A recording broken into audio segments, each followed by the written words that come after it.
Hello everybody and welcome to another Beyond All Reason video. Today we are on a brand new map called Eclipsed, and it is been made by Aiden Nelt. As you see down here, a macro style map, 1v1s recommended, and it will be interesting to see how this new map plays out. Instantly you can see on the map here there are a lot of metal points you start off with around the start positions, so a very, very heavy map. Also, you know, sad regards here for Lord Vedor having his surgery, that letting everyone know apparently that is the case. Sorry, Mr. Vedor. Hope you're feeling better. And let's look at our two players today. Here you go. One is Mr. Vedor himself, that we were just discussing. Starting off with only 2 metal extractors here before going straight into his factory. Playing Cortex and in blue. Today, on the opposite side, we have Joisco. In red, playing Cortex, also going bots as the first lap. Now, there is a significant OS difference between the two players here, with only an OS of 28 for Joisco and 47 from Lord Vedor. But as we've seen from recent games, just because you've got low OS doesn't mean that you're going to lose the game. And who knows, maybe Joisco will be able to give us a bit of a Lord Vedor a run for his money. And we briefly discussed the map, but let's zoom out and have another look here. Plenty of little water parts around here, and with Tidal being at a strength of 18, definitely not one to be underestimated. Also, there is a lot of reclaim to be had on this map as we select this res bot here. You can see there's a group of 300, a group of 600 there, another 300 metal, as well as a lot of trees to be had. Middle metal points here, not any better than metal points all around the map. As you see, the starting ones are all 1.5, but every other metal point other than that is 2.6. And that's quite a lot of metal to be had on a single metal point. So very, very metal heavy map here. But due to these ramps being so extreme, it's going to be unsure as to whether we're going to see any vehicles played here. It would make sense maybe from Lord Vedor's standpoint, due to, like, he only needs to go down, but he will only maybe transition once he knows where his opponent is. Joisco's position here does put him closer to the rest of the map. Makes it quicker for him to be able to expand to these other points. However, his base here is a little bit exposed due to this ramping section here. Being able to come just right around the back of his base and even get on this high ground here and shoot down onto his base. Whereas obviously Lord Vedor in this corner here, very, very easily defended. He just holds this ramp. And even if your opponents, you know, are trying to come up, if you have ranged units, plasma-based units, you know, you're going to be able to shoot down on them, have a range advantage, and it's going to be very heavily in your favor. So it's interesting to see the two different start positions here. Another thing of note is that this start position here has a geo, whereas Mr. Joisco here is also has a geo actually, but just has chosen not to use it yet. Both players choosing Cortex here, potentially for these armed metal extractors, as we've seen before. Very, very effective at defending. They're around the same cost as a metal extractor and a light laser tower combined. But obviously you're just building one thing instead. More efficient when you're building metal spots where there's like a group of them together and you were going to build 3 metal spots and 1 LLT. You could just build 1 armed metal extractor. They aren't as good as you would think though. Like, they're good, don't get me wrong.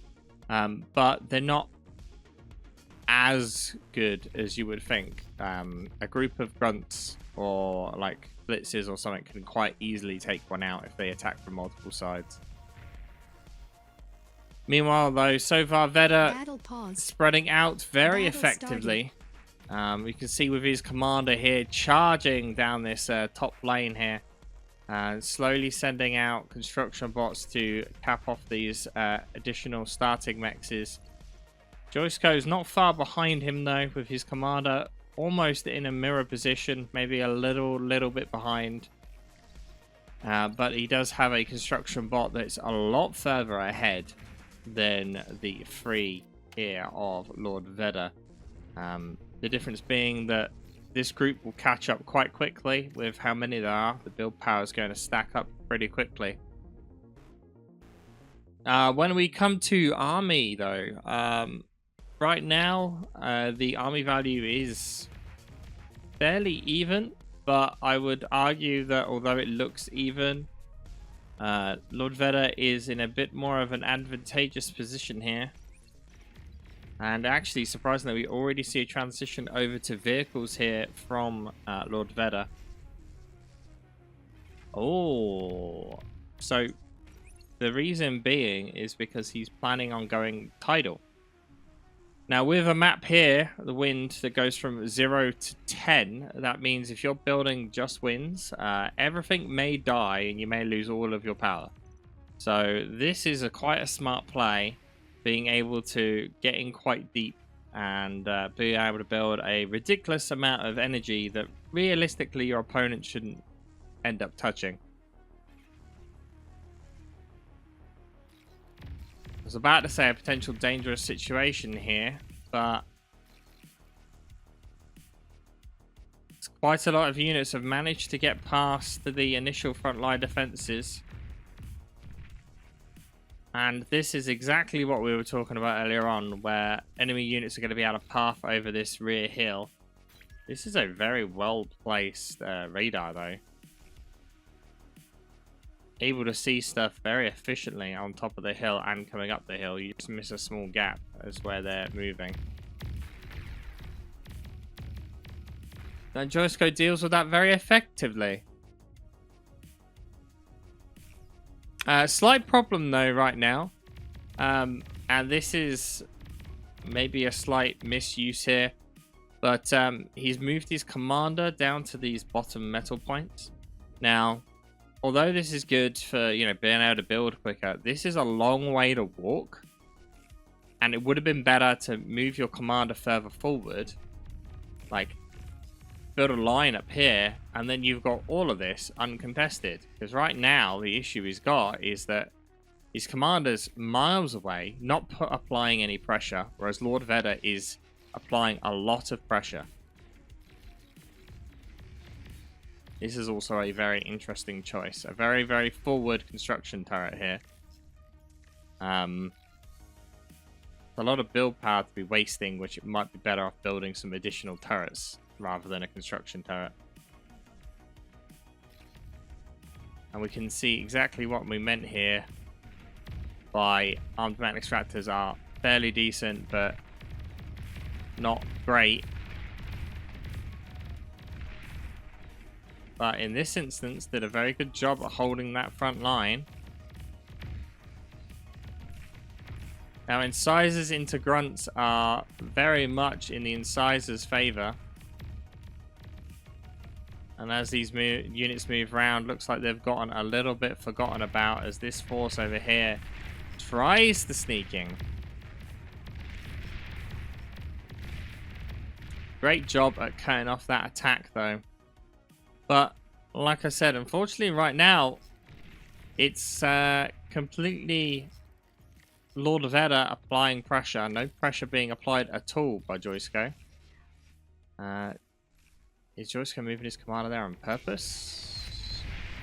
Yep, seems to be.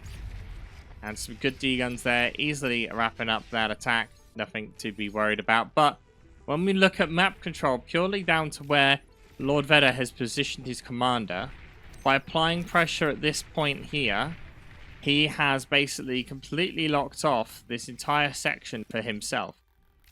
If he was applying pressure down here, Joisco, he could have done the same sort of thing, stopped this tidal being built at all, and had this bottom corner for himself. Now, the top corner does have more metal extractors, as opposed to the bottom corner. So, realistically, it may have been better for him to push with his commander along the top with Lord Vedor as well, to try and contest this middle top section.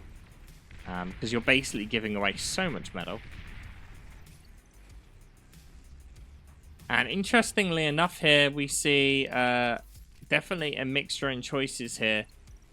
We see some shurikens coming out for Lord Vedor here, as well as some basic tanks. There is a slow push with thugs here, but also a transition over to Tech 2 from Joisco. Maybe a bit of an interesting choice whilst Lord Vedor's still on Tech 1.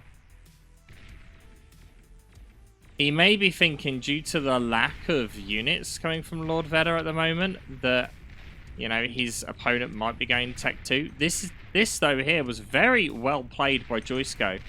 He was attacking the opponent's LLTs in a line where they could only be shot at by a single one of them, limiting the damage. Now, I don't know if that was intentional, but if it was, that is very, very good micro skills.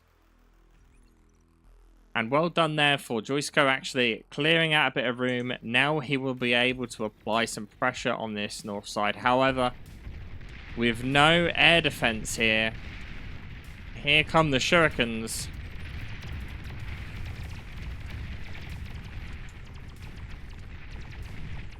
And he doesn't really want to be taking any fighting, Joisco, right now. He kind of wants to be a bit more passive. He needs to get that Tech 2 up. He's invested a lot into the Tech 2 factory. He kind of needs to just buy some time. Unfortunately, he's just losing unit after unit here, getting EMP'd. Not only that, but on this right-hand side here, look at this massive push of incisors. Again, the commander not in a position to stop this at all.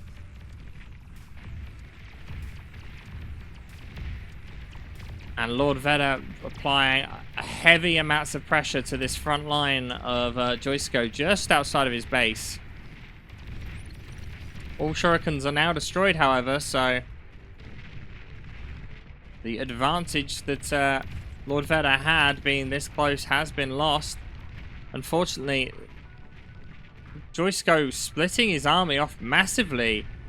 Quite a big mistake there. Don't really want to sacrifice that front line. Desperately running some fiends now to the back. He will, Lord Vedor, get notifications that Tech 2 has been detected. Now, a thing to note that we're not seeing here is fiends do have additional explosive when they self-destruct, which could have been used in that situation to do massive amounts of damage. However, that was not the case this instance. And Lord Vedor just piling on the pressure here, with Resbots actually resurrecting, or attempting to resurrect all of this frontline stuff. Getting Reclaim here very quickly is very important. I would also argue this is a big misuse of time here. A construction turret takes quite a while to get up. He needs defenses here quickly. Just add some resbots, or build a Tech 1 lab, get some resbots down and quickly get that up, because he could have already been like starting to reclaim some of this. Meanwhile, he's trying to build a construction turret that in a matter of seconds is probably going to be killed by these tanks. Now, still no... Oh, a Tech 2 transition now starting for Lord Vedor. But right now, Lord Vedor very heavily in control of this map. And we'll see how Joisco is able to pull this back. Lord Vedor's comm still massively out of position here. And just as predicted here, this construction turret, a complete waste, and ends up getting taken out. Now, that construction turret thing is very much a something that people do on PvE. when you're fighting against, you know, the barbarians or scavengers or something like that, just behind your front line, you build a construction turret. However, this is not PvE, and wasting build power like that is quite a big deal. So here comes the EMPs, though. Very nice EMP. Oh, very, very nice EMP as the entire army of Lord Vedor gets EMP'd here. Unfortunately, there are so many shurikens around that he's not really able to dish out the damage needed to kill this whole army. Shurikens now dealt with by their couple of manticores there, but that is a lot of damage to be had. Very, very well played by Joisco there. He has to be careful, though, not to extend too much here. Kind of surprised we're not seeing a transition over to Sheldon's. Sheldon's would give him a significant range advantage. Right now, he's just barreling in to these units, which you can see are going down relatively quickly, but he's still taking a lot of damage for that reason. And he'd be able to hit all of these LLTs from long range. He did take this geo, just not this one.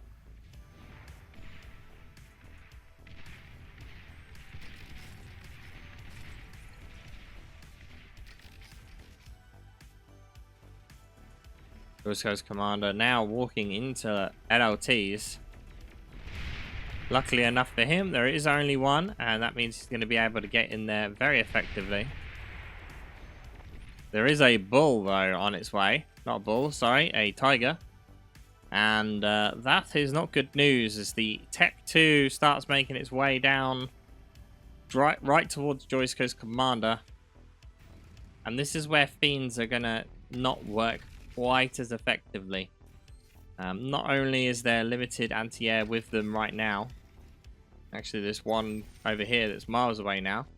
But he has to go right in on the Tigers, and that's what the Tigers would like. So, Fiends are very, very, very squishy. And if you can use them for their self-destruct mana, then they are very effective at killing like swarms. But you can see now that all of this expansion up here is going to be dealt with. And surprisingly, no harass. So what I would say here is advice for Joisco. Right now, you're falling into one of the traps that is hard to get out of. That is constantly just reacting to your opponent, okay? So, like, right now, you've got this massive force here, okay? You could attack with them. Attack like that. Do so much damage. Force your opponent to send forces to you, rather than letting him attack you. Because that's what you're doing right now. It's just basically letting your opponent dictate the game for you. And that's what he wants. So it does look like maybe you're about to finally do that now. Do we see any change over? This is a very wild mix of units here. An Arbiter, some Sumos, Fiends, and Sheldons.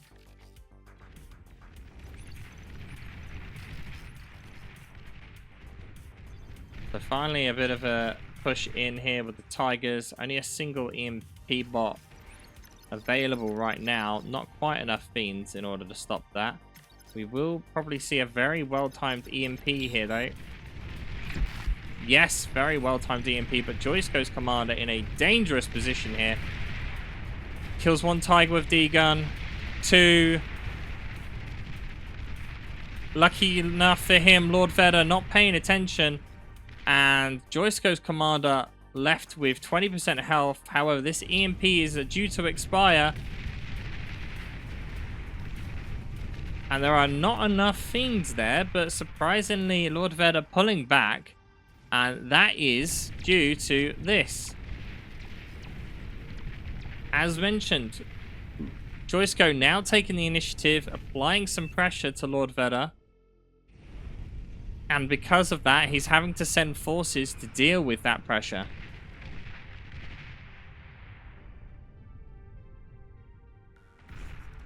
Again, though, dangerous situation here. These tanks can make their way right around the back. EMP bot is ready. Gets another 3 Tigers. And that's that's half of the Tigers that are there. The question is, can he see them? Yes. Not going in for the kill. That could be dangerous. But over here, we see Joisco doing a great job here, managing to try and apply pressure now, getting rid of some of these expansion mexes. And this is a lot of metal to kind of just let your opponent have. And he is now finally spreading out and trying to take care of it a bit. And this is very important because this is going to hurt Lord Vedor's economy quite a bit. If you just keep letting your opponent get all this, then your opponent, just giving him free energy and free metal. Unfortunately, Joisco miscontrols that guy there. He would have kept him behind the Geo. He would have been able to get the rest of these metal extractors, but a very good job. Bomb and run coming in here now. How effective will it be, though? That's the question. It is going for this advanced Geo in the back corner. Unfortunately, none of the bombers make it through. A flak has been built here, which will do a great job at dealing with the Tech 1. But now the issue over here is the amount of Tigers. Some sumos out, which will help. Shurikens as well from Joisco. Taking one from his opponent here of going for shurikens. These Tigers actually coming round instead here. But the shuriken's about to get taken out due to the superior fighter force of Lord Vedor.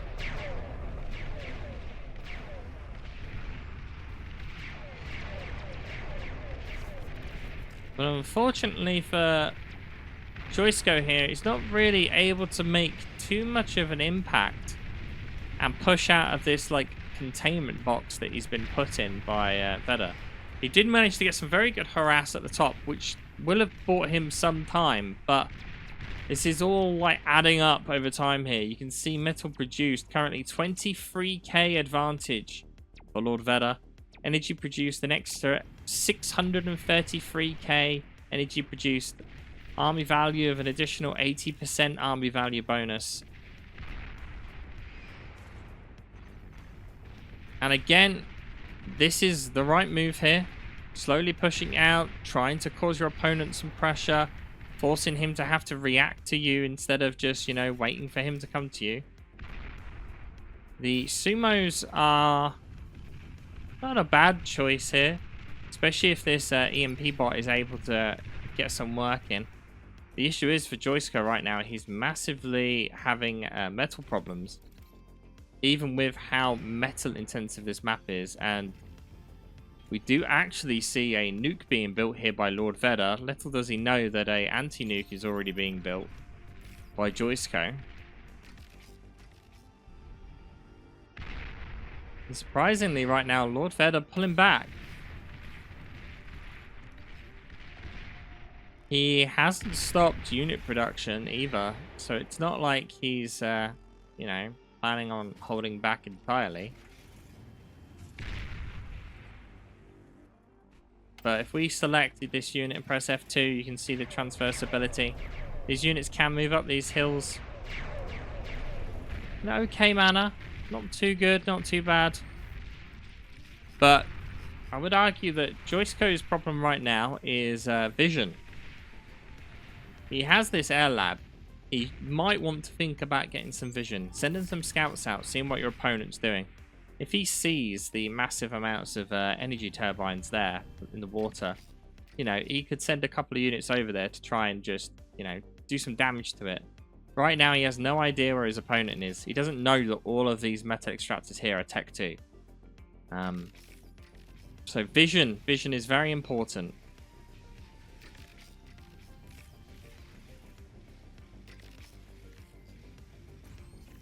Lord Vedor's nuke launcher is ready. Meanwhile, pop-up defenses being built here by Joisco.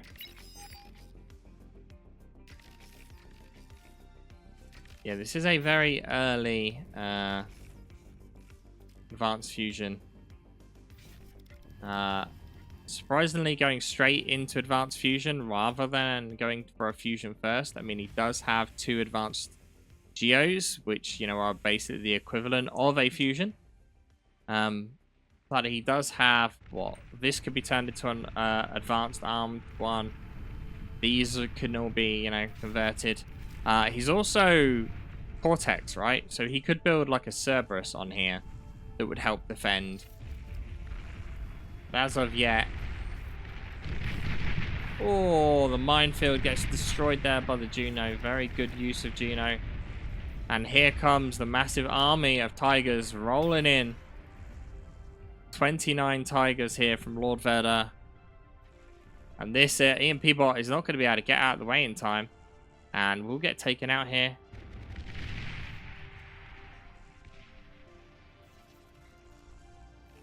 Attention a little bit split by Joisco right now. This Tech 2 defense will not get built in time.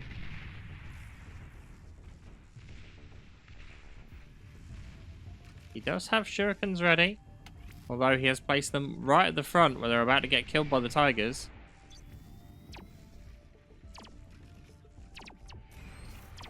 And here comes the fight. The Tech 2 pop-up does get built, but all of the Tech 2 constructor and those consoles will get destroyed very quickly. EMP bot right in the middle, but doesn't manage to get its detonation in time.